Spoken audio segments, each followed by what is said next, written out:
Video games can take us to so many places, to distant alien worlds, for example, or mythical fantasy realms, or to swimming pools with high walls and no ladders. Oh no! Mike is drowning to death! Mike is drowning to death! The snowmen are watching! Oh, there's the Grim Reaper! He's here! What? And yet, amidst these diverse video game worlds, there are a handful of classic levels in which we wind up over and over again, with the end result that they're more familiar than your childhood home, but without all the dead pets in the garden. Join us now and remember these reliably recurring levels, and watch out for spoilers, minor ones, for the following games.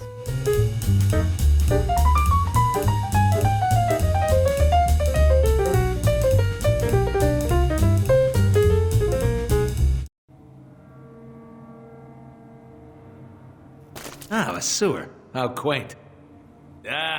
Does anybody remember how to play? According to a recent survey, the 3 least pleasant places to hang out are 1. The dentist, 2. Stuck at the top of a Ferris wheel with your opinionated uncle, and 3. An actual sewer. Yet incredibly, the video game sewer level is so commonplace as to be a veritable tradition. And we find ourselves splashing into a sewer with more regularity than the stuff which makes sewers so unpleasant in the first place. Control, could you give us Delta 2's location? GID readings are faint. Looks like the sewer system? There's shit everywhere! What he said. This practically obligatory level type unifies game genres across the decades, from the presumably stinky Nazi shootout beneath New Orleans in Wolfenstein 2,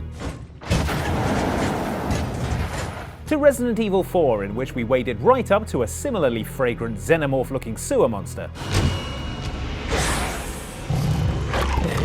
Aw, people want them when they're all little and cute, but flush them down the toilet the second they turn into a monster. The recurrence of this staple video game level might just have something to do with how sewers are dark and spooky, as well as gross, and/or how comparatively undemanding they are from a technical and level art perspective. At any rate, you don't have to be a wastewater engineer to estimate how much ick is involved in sloshing around in the figurative and also kind of literal bowels of a city, or how many showers you're going to need after all your sewer spelunking.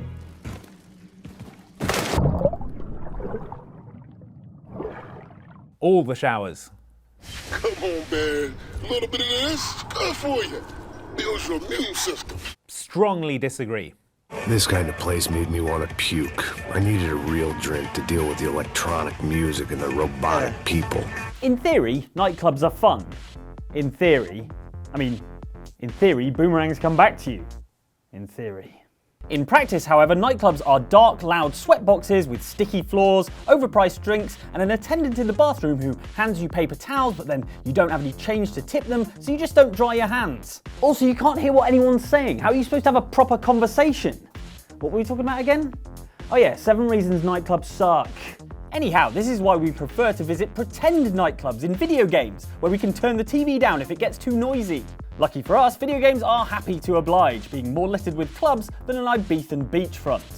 These nightlife hotspots vary in atmosphere and decadence, but we can't resist the tight theming of Confession in LA-based Vampire the Masquerade Bloodlines, which as a club in a deconsecrated church is the gothiest thing that ever gothed. In fact, the only explanation for the sparsely populated dance floor in this fabulous venue is all the warm-blooded patrons have been eaten by vampires.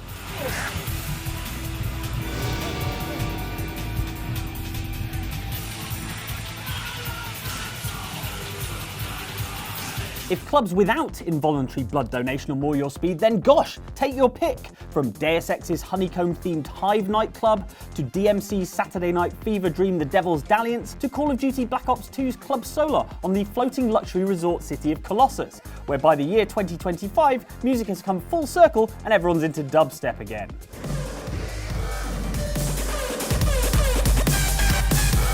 Either that or someone's deploying some sort of futuristic sonic weapon. If you're looking for high concept though, it doesn't come much loftier than Just Cause 2's Mile High Club, the Zeppelin-based discotheque floating high above Panau. It's so exclusive, you need your own air transport to get there. Here's one club you really don't want to get thrown out of. No trainers. Harkin, right? I was told you could help me find someone. A Turian CSEC officer named Garrus. Garrus? You must be one of Captain Anderson's crew. Poor bastard, still trying to bring Farrant down, eh? The spicy cousin of the video game nightclub is the video game strip club, or the gentleman's club, nudie cabaret, or house of burlesque. These places are all but omnipresent, from the high-end Golden Cat of Dishonored's Dunwall to the somewhat skeevier Candy Store of Call of Juarez the Cartel, to any number of erotic establishments in Grand Theft Auto. Guess what that high heel shoe on the map means? And I'll give you a clue, it's not a store where you can buy high heel shoes. I hope you're not here to save me from stripping. Unless you ask her really nicely, I guess. Some games, on the other hand, include brothel levels of varying degrees of grimness, like Deus Ex Human Revolution's skeevy hotel known as the Hunhua, or Red Flower. Or then there's Dragon Age 2's old-timey equivalent, known coincidentally as the Blooming Rose. Take your coins. Very well. The ladies and gentlemen are in the lounge. Make your choice and go upstairs. These lurid venues offer some of the same voyeurism with none of the real-world cover charge, and better yet, an heroic reason for being there, which is to do hero stuff and not stuff paper money in someone's underpants. Yeah, I'm pretty sure here in the future we're using some kind of non-physical virtual currency, so I'm not even sure how that would work.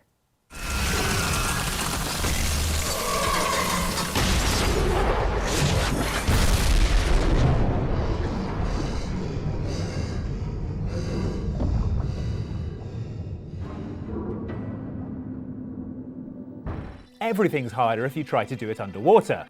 Except drown. That's way, way easier. That's probably why it's apparently mandatory to include an underwater level in your video game, because water immediately changes every aspect of your game, usually for the worse.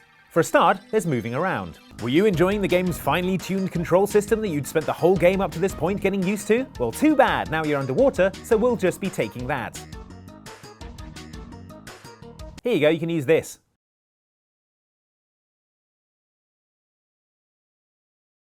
If you're not swimming, which is slow and floaty and hard to tell which way up you are, you'll be stamping around in some kind of iron boots or diving suit, which is clanky and cumbersome.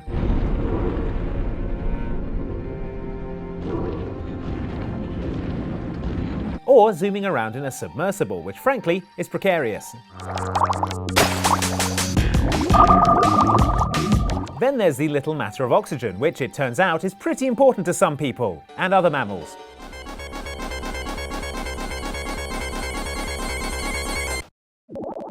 How was I supposed to know that hedgehogs need to breathe air? I thought they were some kind of spiny fish. You know, like a puffer fish. Look, if I knew what fish were, I'd still have a job at SeaWorld. I mean, that has to be the explanation, otherwise we'd be forced to confront the notion that video game developers were just really keen to program in animations of their characters drowning horribly.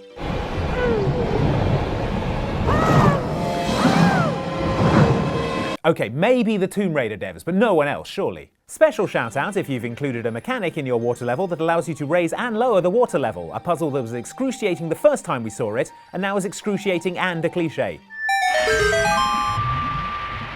So yeah, from now on, the only water level I want to be concerned with when playing games is the one in my glass I use to keep hydrated. Damn it, water, what did I ever do to you? All right, the entire preceding 2 minutes, well played.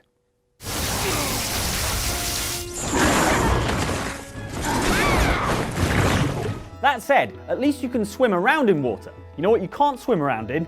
Lava. Well, not for very long anyway. And yet, video game characters can't seem to stay away from steel mills, active volcanoes, and any other place where you're likely to find a river of molten death, with only a few precarious platforms standing between you and this fatal fondue.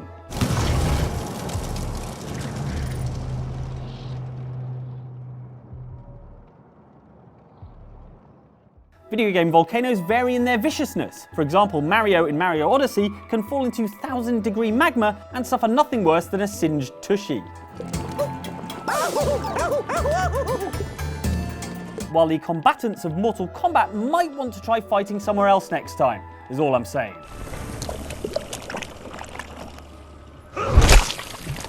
Scorpion wins.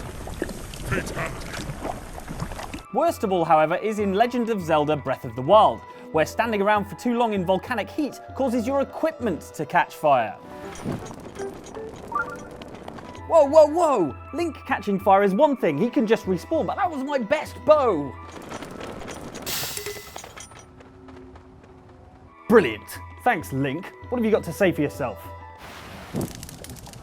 Don't you start. There! That's the central terminal. We can shut down the factory's power from there. Just need to get past all these stormtroopers. Come on, you and me back in action? Tell me you don't miss this. I absolutely do not miss this. Video games let you realize your wildest, most incredible dreams. You, sir, what's your wildest dream?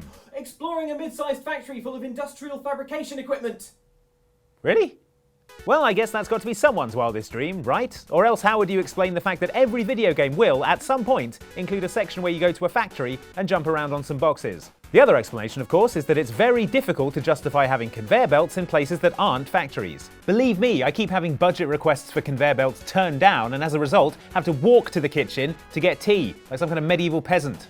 But yes, having conveyor belts means all sorts of fun things for your character to endure, such as running on a conveyor belt, fighting on a conveyor belt, and, an old favourite, avoiding crushing machinery on a conveyor belt.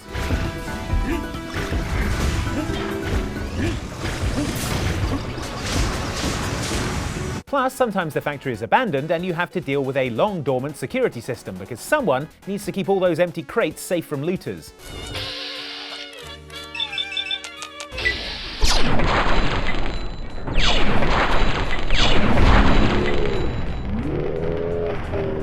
All of which goes some way to explaining why every single video game will at some point turn you loose in a factory, despite the average factory level being less interesting than, well, a tour of a factory. It's not all bad news though. I've come up with an ingenious new solution in which tea is bought from the kitchen, carried by a remote control car. Ow! Continue the research. Don't try to escape or anything. Walt will chew you to bits. Okay, Walt. I'll be back to relieve you at 11. We at Outside Xbox have never been to prison, except during the aftermath of that one misunderstanding at the midnight screening of The Force Awakens. Look, all I said was I like the concept of midichlorians. And you got what you deserved. Ahem. But even with our lack of prison experience, we know that you're not allowed to take all your stuff to jail with you. That's why it's bad. That and the bars. And the fact that you're not allowed to leave. Honestly, there's very little to recommend it as an experience. This lack of stuff is also the case in the many prison levels in video games, where you will find yourself stripped of all your gear and banged up with no chance of escape, except for the many chances to escape that will present themselves to you almost immediately. What the hell?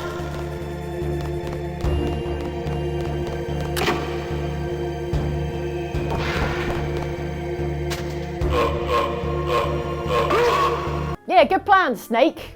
What are you going to put on your chips now? Yeah, exactly. Didn't think it through. There are, of course, plenty of downsides to a prison level. For a start, prisons are not noted for their exciting architecture, so you can expect plenty of boring iron bars, bare brick, and metal gantries. Then there's the fact that you're without all your cool gear and probably clad in some extremely unflattering prison clothes. Also, and this is the worst of the lot, sometimes someone will come and do some story at you, and all you can do is sit there and listen. Atris's choice of punishment has been hard on the people of Riven, and many have suffered because of it. Cruel and unusual.